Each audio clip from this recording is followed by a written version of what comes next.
Guys, recently I've been thinking about the inquest that's coming up for Nicola Bulley, and what I've been really worried about is that the whole thing is just going to be put down to an accident. I don't know if you guys know about a case in 2019.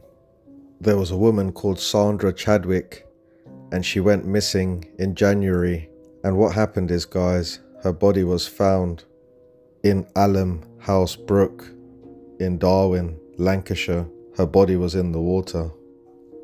It was on the 6th of March 2019 at about 8:40 in the morning when a member of public saw the body in water close to Union Street.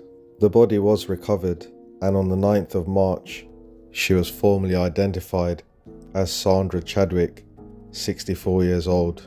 Sandra was last seen at her home address on Hilton Road in Darwin, Lancashire on the 12th of January. Once Sandra Chadwick's body was found on the 6th of March, a police spokesman said, "We are currently at the scene along with our colleagues from the fire service. We are at the very early stages of our investigation, and at this time, the identity of the body or how it has ended up in the water is unknown." Guys, there was also a post on Facebook where the police said that her death is not being treated as suspicious. They also said that they don't believe that a third party was involved. A file was being prepared for Her Majesty's coroner. Now guys, if we look at Sandra Chadwick's case, the police said straight away that they don't believe that there was anything suspicious, which is exactly what they did with the Nicola Bulley's case. And with the Sandra Chadwick's case, they said that they don't believe that the third party is involved. They did exactly the same thing in Nicola Bulley's case. Guys, what really worries me is when the inquest results came out for Sandra Chadwick and what the coroner said. Now guys, one of the reasons why I want to tell you what the coroner said about Sandra Chadwick's case is because it's going to give us maybe an idea as to what to expect with the Nicola Bulley's inquest. The coroner, Richard Taylor, said, "There is no way we can favour one form of entry into the water over another. She could have slipped, she could have tumbled, it could have been deliberate, we can't say."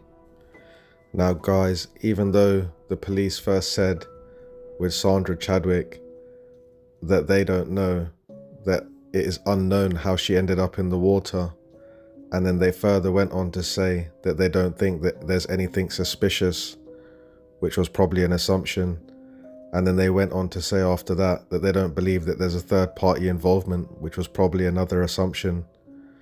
Guys, after saying all of that, and then the coroner says, clearly it could have been deliberate, we can't say.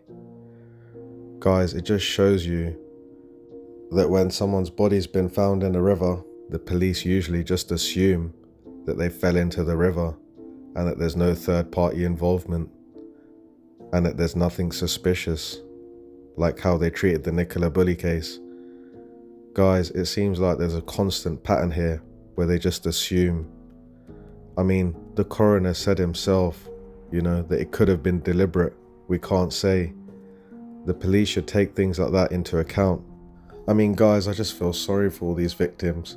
Do their families ever find out the truth?